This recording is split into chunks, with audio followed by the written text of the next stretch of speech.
Got 20 seconds. Come on, Amanda, go. Keep moving. Good. Get those knees up. Explode. Good. Explode. Let's go. Up. Drive forward. Let's go. One more. Go. You are listening to the Fight Strength Podcast with your hosts, Phil Daru and Jason Burgos. What is up, and welcome back for a new edition of the Fight Strength Podcast. I am Jason Burgos. With me, as always, is my co-host, the strength and conditioning coach of the MMA world-renowned at American Top Team. He just medaled at the recent United States Powerlifting Association event in Florida, and he is the hardest working man in strength training biz. He is the one and only James Brown. Oh wait, no. Oh, it's Phil Daru. It's Phil. Sorry, it's Phil Daru. Phil, hey, yes. Hey, how you doing, Phil? Yes, I am fine. I am back again. I actually just got done training my guys, so you know I am the hardest working man in the strength business. Ow! And I'm here ready to go. Thank you so much for the introduction. Appreciate it, Jason. No problem. Just telling the facts on the matter. But on this edition of the show, Phil and I get to chat with a true star in the sport of MMA, the multi-time champion named Muhammad King Mo Lawal. But before we speak with Mo, as always, we start off with our Ask Phil segment of the show, where listeners can come and ask this expert and get some answers on the questions related to the science of strength and conditioning for the fight game or for combat athletes. But for the first question from Will Quijada, I hope I'm saying that right, Will, he asked, I train a few amateur and pro fighters, me included, and was wondering when you do taper off conditioning circuits with your fighters, if they are still doing pad rounds and working sport-specific conditioning. Yeah, so I get this question a lot from aspiring strength coaches and guys that work with MMA fighters in general, but depending on how you actually program the camp and what periodization model you use, you have to take into account of the aerobic and bioenergetic demands of the sport. Now, with that being said, we must manage that fatigue and make sure that each individual fighter is peaking on time. Since MMA is a very demanding and high frequency of training sport, each week becomes more and more crucial to manage that fatigue and to make sure that that fighter is ready in all aspects of the fight game. So you want to make sure that he's getting what he needs, but we're managing that fatigue on a daily basis. Now, the skills coaches or the skills coaching ramps up pretty much in sparring and hard drilling, while the overall training time is cut short, basically meaning high intensity to low volume. So you kind of flip-flop it once you get down into, later into the camp. The same should go for their physical preparation. So the intensity should be high enough to initiate that stimulus, but short enough in duration to maximize performance potential and minimize the fatigue or that cortisol release. Now, getting back to the question at hand, I went off on a tangent a little bit, but in my earlier years, I would program our lactic conditioning or our circuits, quote unquote, sessions to about once or twice a week, up to about 2 weeks out, depending on if they had to travel a week ahead of time for their fights and things like that to get acclimated to the environment and the situation. But what I found was not only was I doing circuits with them, the skills coaches were also picking up the pace. And remember what I said about the volume, it must be lower in volume but higher in intensity. So if the skills coaches, like your boxing coach or your wrestling coach, is starting to ramp up because they know they have a fight and they try to get them in shape and things like that, it's kind of counterproductive for me to go ahead and actually put them through it or put them through the ringer instead of getting them, physically prepared as a coach, from my perspective. So if the skills coaches are putting them through it, and that would be more sport specific in nature, even like a simulation in such, like hard sparring rounds or something like that, or them simulating a fight sequence. My job basically needs to be to keep them healthy and maintaining good speed, power, endurance with movement efficiency. So to answer the question, when all things go right and you are communicating between the skills coaches, then I would stop circuits at around 2 weeks out and keeping it more of a speed and power endurance realm and and not in that high lactic realm or that high lactic state output, to make sure that we're managing the fatigue and that we're kind of peaking them accordingly, right, to go on to the fight. I have two questions. The first is, for the people that may not know the lingo, what is a conditioning circuit? What specifically would that be? So it really depends on, what the coach wants to put them through. When you think about a circuit, you think about multiple exercises in a time sequence. So for a fight sequencing, you would do like 3 5-minute rounds, depending on. I work with obviously higher level fighters. Some of them are doing championship rounds at 5-minute rounds. Some are doing just 3 5-minute rounds. So we would do something around 30 to a minute each station. It would be 3 to 5 stations, and then we would do that for 3 to 5 rounds, depending on how long the fight is. Now it would be totally simulated or specified to the time of the fight. That's the one thing that we don't want to go away from, because we don't want to have the fighter basically keep the tempo different and go away from the fight itself. So everything has to be time managed. So like we would do let's say just for instance, we would do 1-minute stations. Each station would simulate some type of movement that would incorporate in a fight. So like a med ball throw to like a prowler push, or like a heavy bag carry, something like that for isometric strength and explosive power. And then we'd do that for 1 minute. They would switch stations after that 1 minute and then continue on for, 3 to 5 minutes. I would give them a 1 minute break, but in that 1 minute, it would be active recovery. So it could be something like pummeling with a partner or shadow boxing, something along the lines of that. And then they would, repeat the process. So then, like tapering off the conditioning circuit. Now, like fans will often hear the term, and even boxing too, or MMA, that they're trying to get the athlete to peak at the right time. So this would go hand in hand. This is like kind of the concept of getting the athlete to peak. Like, you're lessering certain aspects of it, raising certain and other aspects. So they're good, they're strong, they're not over, worked, and they're going into the fight at their best possible abilities. Exactly. And a lot of people, they get it wrong in a sense because they're trying to overkill the situation. A lot of these fighters are they should be coming into camps in somewhat of good shape. Yeah.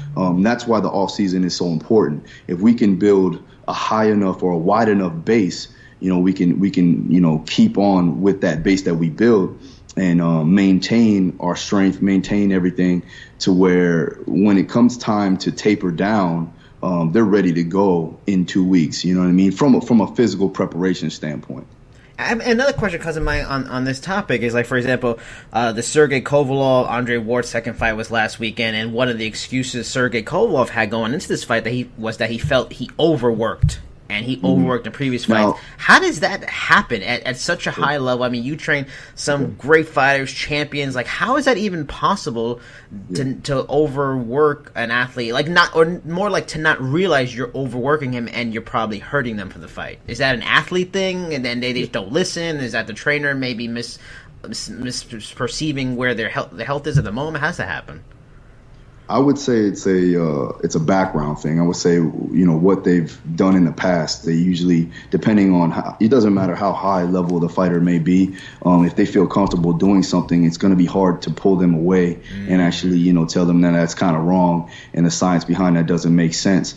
But, does it come down to a mental block, or does it, is it going to be, and I just had this conversation today, and he's Russian too, and a lot of the Russians that I have, they love to just train for a long time, and they got one pace, and it's just go, and they usually never like to not train. But the problem with that is that they're not properly periodizing the way they manage their intensities, and then from there it's kind of just like one solid speed, but like I said, the body breaks down after a while, and especially if you're doing a hard training camp and you're sparring, 3 to 4. In boxing, they're sparring 3 to 4 times a week, you know what I mean? And they're doing their road work and things like that. So there is really, no let off on the gas. And I think that, that's a big problem I think boxing needs to understand that what we do as strength and conditioning coaches or physical preparation coaches is that we get these guys physically prepared to do battle, but also managing their fatigue so they don't get injured and they don't go into the fight, less than 100%. Yeah. So next question from Alyssa. She asks, when working with wrestlers, what are your favorite or highly recommended explosive workouts? Mm-hmm. So wrestling is another form of combat sports, right? It's also another form of a high force sport. So in order to prepare for this sport, we must work on force output, which in turn will initiate explosive power. There's a number of exercises you can implement to initiate explosiveness. We know that. I've said this in earlier podcasts about throws and jumps. Yep. But when it comes to like pure wrestling, these kids need to be able to be powerful in close quarters. It basically meaning they need to be able to create velocity and force without distance. Now, if you know anything about physics, then it sounds like this is highly unlikely and impossible. But I can assure you that I absolutely can do this. I like to utilize those heavy med ball overhead tosses or hip tosses to kind of simulate like a belly-to-belly suplex or something like that. A lot of my Greco guys that I train, I usually use this a lot just for upper body and hip power. And I'll do that for like 2 to 3 sets for 5 reps. Also kettlebell swings and hang cleans. That will build tremendous speed strength. So, being fast but also strong. Like a full workout may consist of we'll start with a dynamic warm up, and you can go general fitness or sport specific with this. Then go into some footwork. I would do more sport specific drills here, like down blocks or sprawl shoots and reshoots, etc. Then go into your power work with med ball throws and jumps, like I explained before. After then you go into your strength speed work, like those cleans and swings with the kettlebell or with the barbell. After you want to make sure that you're hitting some rotational and anti-rotational core work, because they're using that a lot in wrestling. It just makes them a better athlete in their sport. After you want to make sure that they are doing this, but they're not getting over fatigued where the form breaks down, because a lot of kids, they start to look like it's not even an exercise at that point. So we want to make sure that we're not overdoing that one exercise. That would be like my ideal training session for the wrestlers. But if you want to check out really what's going on, I suggest you go to Zach Evanesh's YouTube and Instagram. He works with a ton of high school wrestlers out there in New Jersey. He's one of the guys in the industry that actually is doing it right. So if you ever want to check that guy out, check out Zach Evanesh. We're probably going to have him on the podcast in the future. So, but definitely that's what would be my subscription for wrestlers. Now it is time to bring on our guest. He's one of the best 205-pound fighters of the last decade and is currently one of the faces of Bellator. He was a collegiate All-American who won a bunch of freestyle wrestling medals. He's won titles and tournaments in Strikeforce, Bellator, and Rizin. He's even dabbled in professional wrestling. And if you ever want to get a no BS analysis of the fight game, he's one of the smartest men in the sport, and he even wears a crown from time to time. That man is the one and only King Mo. What is up, King? Man, you know me, I'm chilling, man, at the house. All right. Hey, Mo, man. So luckily I get to talk to you outside the gym, and I wanted to ask you some questions that I probably had the pleasure of actually answering, or you've actually answered it before, but want to go into detail now. In college now, what was your training schedule like, and what would you say was the most challenging at that time? Man, in college, we had morning workouts and then afternoon workouts. But me, you know how I am, I do stuff extra. So after the afternoon workout, or I go down to Norman, Oklahoma, and train with the Oklahoma wrestling team with the Byron Tucker was national champion. Nice. So I always did extra, but the hardest thing was trying to balance your social life, your athletic life, and your studies. You know what I'm saying? Because with me, I didn't study nothing. I just lied and cheated. You know what I'm saying? Get my Listen, I heard if you ain't cheating, you ain't trying. Yeah. So doing your thing. Well, but it was like stuff I was interested in, like shit like English and math, stuff like that. I cheated in. You know what I'm saying? I hate math too. Math is terrible. Yeah, definitely, man. So let me get a quick overview. Like, so when you got into MMA, who was like your biggest influence in your career, and how did it help you transition from just a wrestler to a mixed martial artist? My biggest influences was pretty much Dan Henderson, Matt Lilland, Kevin Jackson, and a guy named Ryan Parsons, who's my at that time was my manager and my agent, and my manager and my coach. Gotcha. But really, man, like I grew in MMA just through trial and error. Because with me, I got better just through fighting. Yeah. Like, I fight so much, I got thrown to the wolves. I had to learn on the job. You know what I'm saying? Mm-hmm. Yeah. I can honestly attest to this. Mo is one of my hardest guys that is in the gym. My hardest working guys in the gym. I have to actually pull him back a lot of the time, so I can understand, his background of what he's done, from collegiate wrestling all the way up, even with the Olympic trials over there. But definitely one of the hardest workers, and the guy that will really, take his shirt off his back for you and help you out. He's a great teammate, and I'm just glad to be working with him. I've been working with him for like a year and a half now, and since I've been at American Top Team. So he's one of my main guys, and you definitely like to see him grow and make something happen in this next year. So. We finna make something happen. We gonna make something happen. You know what I'm saying? Yeah, I already know, man. All right, so Bellator 180 / Bellator NYC is tomorrow night. I'm excited for it. For many fans and analysts, me included, Lima Larkin is the fight many are excited for. However, for casual fans, Silva versus Sonnen has, a rivalry that's going to garner a lot of attention. As a fan, as a fighter, as a person who follows the sport, really follows everybody, knows a lot about the sport, is there a particular fight you're looking forward to on that entire card, which is stacked?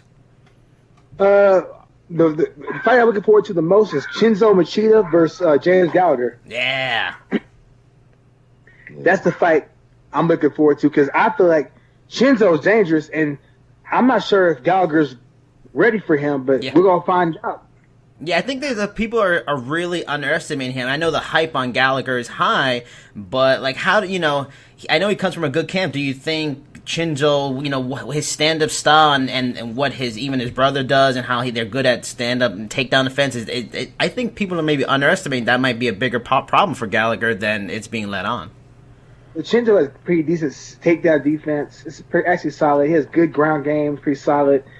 Good stand-up. He's athletic. Only thing is knock is he's 40 years old, with almost 40 years old with I think he's about 40, 41 years old, with only about 6 fights, if that. But how old is that young kid, the Gallagher kid? How old is he? He's like 20 or something, right? Yeah, something like that.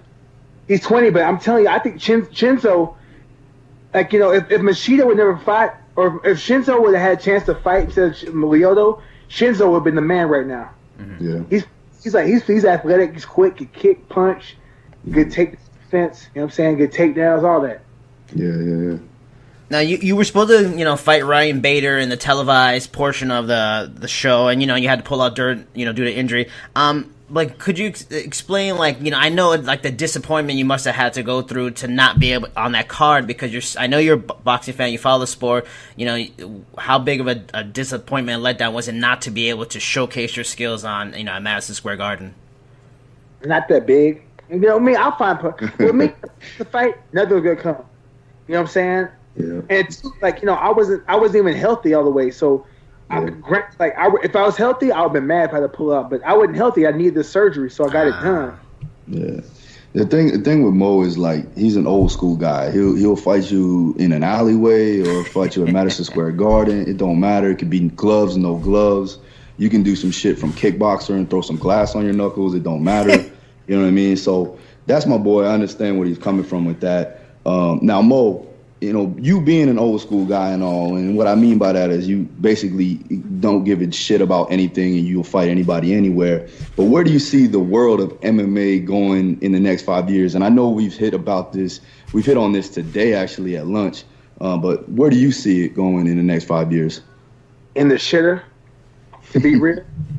Because Can you elaborate on the shitter, please? It's the commode, the toilet. Because here's the thing, right? Here's the thing. Back in the day, and Coach, you can attest to this.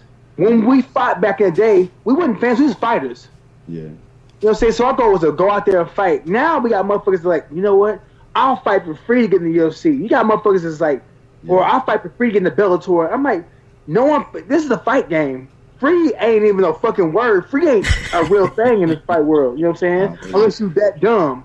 If you that dumb, you doing shit for free. You know what I'm saying? But I just see, it's watered down. I think, instead of having real fighters in the game, you have more fucking fans, which disgusts me.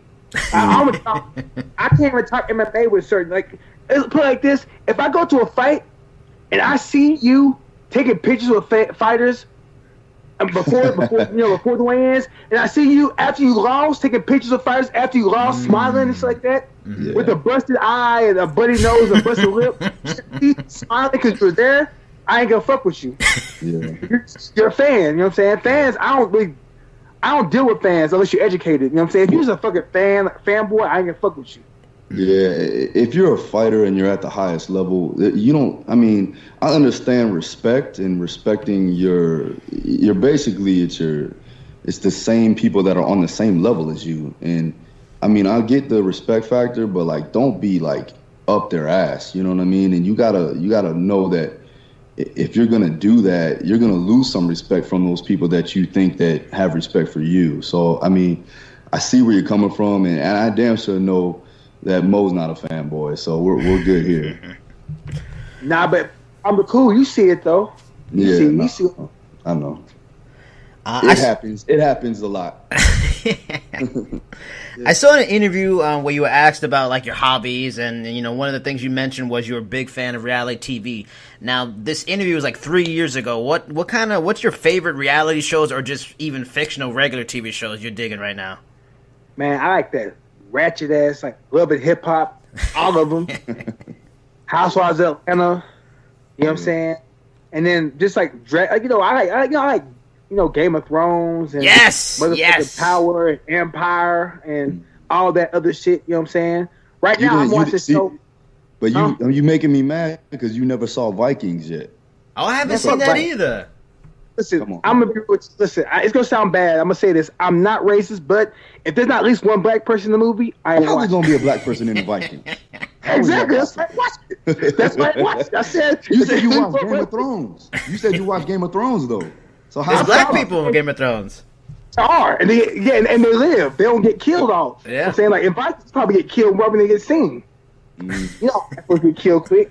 Who's your favorite character in Game of Thrones? Man, I like Littlefinger because he's up to no good. Yeah. I like Miss Salandra because she's up to no good. Yeah. I like Ari. I like all the motherfuckers, man. They all up to no good. You know what I'm saying? It's the most cutthroat show on TV. Yes. Yeah. You never could be prepared. You never know what's gonna happen, so you always got to be on your toes with that. Yeah, because my favorite character, Ned Stark, I was all excited for him. Head cut off. I was like, what the hell? Season 1. Oh. Let's quit watching. I heard that The Last Empire is something to watch too. I don't know if you guys know about that one. I don't know that show. Nah, man, I heard that's better than both of them. Oh, nothing's better than Game of Thrones. Get out of here. Bro, that's the best show on TV. Man, come on now. We'll figure it out once I'm gonna put it on. I'm gonna let you guys know. What show is that? The Last Emperor or Last Empire. Is it some Japanese, some kung fu shit? Nah. It's more of like Anglo-Saxon and shit like that. Man, I ain't watching that trash. How you gonna say it's trash? You ain't even watched it. You don't even know what you're talking about now. How are you called The Last Emperor, but you white? Think about this, right? Think about this. What's that dude called? The Last Samurai? He was white. Come on, man. I ain't watched that movie. Yeah. It's like this. I have a thing I do. I you know what I'm saying? It's like this. Say I want motherfucking Chinese food, and I go in that bitch and I see someone that's not Chinese cooking, I am not eating it. You know what I'm saying? Shit like that. I'm watching TV shows. Like I said, if there ain't no one black on that bitch, unless it's like Alone or Naked and Afraid, I am not watching it because black folks, we don't go in the wilderness. Yeah, man. Now, I'm a big wrestling fan. You know, I assume you are someone that's into sport. You wrestle for TNA. Who are your all-time top 3 wrestlers, and also who do you think is the best wrestler in the world right now? Man, that's a tough question because top 3, I can't even do that because I got so many wrestlers I like. But the top wrestler in the world right now is probably Kenny Omega, AJ Styles, or Okada. Because I'm big in wrestling. Okada or Kushida. They're Marty Scurll. Because I'm big in Ring of Honor. Ring of Honor has better wrestling than NXT and WWE do. Mm-hmm. Ring of Honor, the best right now, hands down. Then New Japan, then WWE, NXT, and TNA. What if the question of who's your favorite top 3 is who is like the first one that you loved ever? Man, it probably. I don't know, man. It has to be One Man Gang. It could be Sting, Rick. All right. It could be motherfucking like Barry Windham, Magnus J, Right. Ole Anderson. I like the old school NWA type shit. Yeah. I'm down with that. All right, so listen. Now, I know you give us, 100% of you all the time, but what is the best advice that somebody has actually given to you? And I know you're giving advice to everybody else. I see it every day, but I want to know who gave you the best advice. Man, I don't know I forgot who told me. They said, "Fuck everybody, just do what's good for you." So basically, just make sure that you're handling your own business and doing you and not worrying about nobody else. I can understand that. Yep. That's all you can do. You can't control nobody else. Just worry about yourself. For sure. No, I got you. All right. Well, Phil, let me know that you're into politics and social issues. I mean, I have a question lined up, but I'm just gonna go with word association, name. Bro, just ask the question because to me, I'll answer just about anything. Go ahead, and answer the question. All right. Donald Trump, go. Thoughts? Elitist, idiot. And it make things even worse. It shows American society because our society is a joke. For instance, we like Donald Trump. We don't know shit about politics. For one. Number 2, the cash me outside. How about that girl? She ain't got no talent. She ain't done shit. She ain't done nothing good into the positive. The bitch is a millionaire, making 50. Hey, man. And then we got, I only talk about too much, but the Conor McGregor Floyd fight, like, if you don't know what's going to happen, you're an idiot. Come on, exactly. Bro, there's some dumb motherfuckers out there, dog. Really. Like, people, I don't know, man. Conor touches him, you can't touch him, Floyd won't sleep. Okay. I've heard that 45 times. It drives me crazy when you see people on Twitter talk about, well, Conor's got youth and he's got power. Like, how is he going to do stuff that Cotto, Hatton, Juan Manuel Marquez, Pacquiao, some of the best fighters in the decade couldn't do, but Conor's going to do it? I mean, come on. Bro, okay, let me be real, and it's going to sound bad again. It doesn't matter at this Yeah, point. say it. I like it better. You seen the Great White Hype, right? Yes. Where they went back went back deep into Damon Wayne's motherfucking past to find the person that beat him when they were 16, and then they made the fight happen. The people that were dumb tuned in for it. And all the white folks was like, "I'm gonna put my in the white boy." You know what I'm saying? Like, let's be real. Combat sports, I'm gonna be 100% is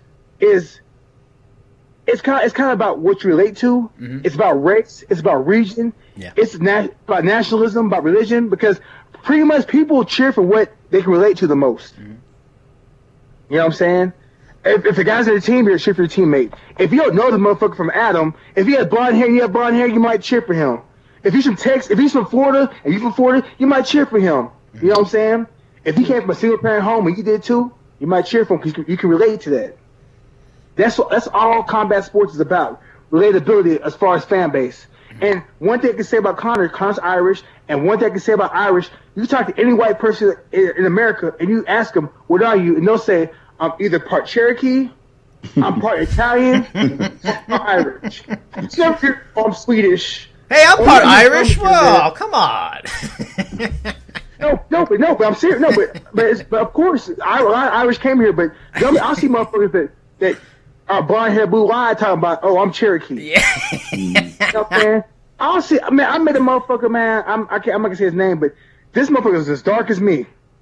He told me he is part Irish. Like, oh, I know who that is. I know who that is. Yeah. I know who that is. I'm gonna slap that nigga. I mean, slap that boy. Oh man. Oh, bad. I won't drop the bomb on here. Oh man. I mean, listen. I can also attest to this. I am blonde hair, blue eyes. And you Cherokee? I'm not Cherokee whatsoever. But like Mo is my guy, man, and I can honestly say he will not hold back, and he'll let you know what's up, whatever he feels. So we've heard it all. We have a message board on Facebook, and he roasts everybody on that board, no matter who you are. Anybody can get it, and it goes 24/7, 365. And I almost have to turn off my phone because I get too many notifications of him digitally imposing faces on other people's bodies. It's natural. Yeah. Well, I mean, getting back, I was gonna to the political question I had before. Like, what's your thoughts on this new healthcare bill that just came out from the Republicans and a few days ago? Did you give it a look and see all the nonsense with that? Well, I'm gonna be real with you. It doesn't affect me that much because I buy my insurance. Yeah. You know what I'm saying? And I can afford it. But the thing is, as far as when it comes to politics, I'm not really looking for a break because I'm not worried about me. Mm-hmm. I'm worried about people that have less than me because if people have less than me and they're doing worse, guess what they're gonna do? They can run up in your house and take your shit. Yeah. You know, so I want the people doing less than me and worse than me to actually start doing better. You know, so if I have to pay extra in taxes, cool, I'll do it. Yep. I just don't want to get robbed or get carjacked by somebody trying to come up. Mm-hmm. No, you're right. Now, I mean, an issue that I'm big on, I've even covered it and done stories about, is climate change. Are there like any issues that you follow closely, in politics or social issues that you just want to talk on right now? Get out there, let people know it's something to be, known about. I follow them all. You know what I'm saying? Like, so it could be social injustice. It could be climate change is a big deal because I remember, man, when I was young, I used to live in Kentucky when I was real young. And I remember I used to seeing all the damn seasons. Mm-hmm. And I remember in Texas, you see the seasons a little bit. But then as I got older recently, ain't no seasons. It's just hot and cold. Droughts, bad too. Cold.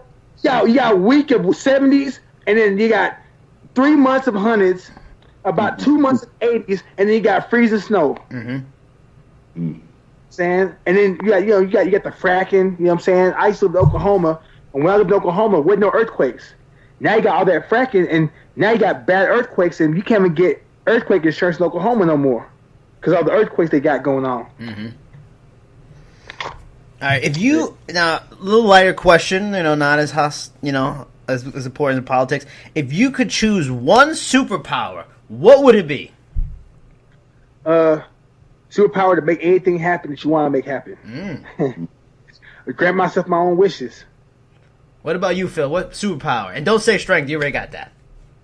Nah. What I was going to say was, I guess, persistency and consistency every day, being able to achieve what I need to achieve on a constant basis, which I kind of already do as well. So. I was going to say, I was hoping for like super speed flying. I'm getting consistency. What is this? Superstar, man. I don't need nothing. I'm a superhero in my own right. You know what I'm saying? Fuck. I mean, that's... what are you going to say? But no, I mean, definitely, I as far as like what I want to achieve on a daily basis, we want to make sure that I'm doing that consistently at the best of my ability. So having that as a superpower would be great. Yeah, I mean, I would like flight or visibility, but I'm not as interested. Nobody gives a shit, Jason. Just playing. My man, just playing. But see, invisibility could come back and bite you in the ass because if you try to be invisible, you know what I'm saying, your girl creeping, what you finna do? I'm invisible and get angry and do something. But guess what? They ain't gonna do nothing because your girl done chose somebody. Yeah. She done chose. So while you was hiding, she was out there choosing. Well, I guess I'd be invisible and rob a bank and just drown my sorrows in money. That makes sense. I'll do that. I mean, so that's pretty much all the questions we had, you know. Is there anything you wanted to promote, like social media? What's your Twitter, your Instagram, Facebook, Snapchat, whatever social thing they created yesterday that's out there? You know, anything, you know, for fans to follow that aren't following you already? Man, I don't know. I don't give a fuck. I ain't hard to find. I ain't like, if you want to find me, you go find me. You know what I'm saying? If you don't want to find me, don't find me. Are you old school? Like, just send you a letter in the mail, like, you know, they did back in the day instead? Don't send me no letters, because if it's the sign memorabilia, I just keep it. You know? What's the best thing you've gotten that somebody wanted you to sign and then you kept? I've had like cards, shirts, posters, drawings, and shit like that. I keep it all pretty much. Now, if you have a letter in there, if it's just like, hey, sign this, I keep it. If it's like, hey, Mo, and you kind of break something down, like, hey, I'm in high school and I'm a big fan and I'm training. You tell me a little something about yourself, I'll sign that bitch, send it back. Phil, you know your social media, so listeners can know how to contact you and get in touch with the expert that is Phil Daru. Yeah, like I said, my Instagram, Daru Strong. Twitter's Daru Strong. My Snapchat, I do videos on a daily of King Mo, working on him. Snapchat's Daru Strong 1. And then my Facebook, Phil Bam Bam Daru. You can hit me up there. And Mo's Instagram is King Mo FH. Make sure you go check that out, because we do have videos of him training on there, and also just being kind, and follow him for me. All right. FH stand for fuck haters. So if you're a hater, don't even follow me though. I mean, you can follow me on Twitter, Cheap Seats Chat, you know, Instagram, Jericho Vendetta, but also more than anything, follow our Facebook page, Fight Strength Podcast. You can follow us on Twitter, Fight Strength _. King Mo, is it just anything, you know, lasting thoughts you want to give to the listeners before we go? Man, it's 10 o'clock. Take y'all motherfucking ass to bed. That's a good way to end the show. That is our show, everybody. I am Jason Burgos. Say bye-bye, guys. That is it. Peace. All right.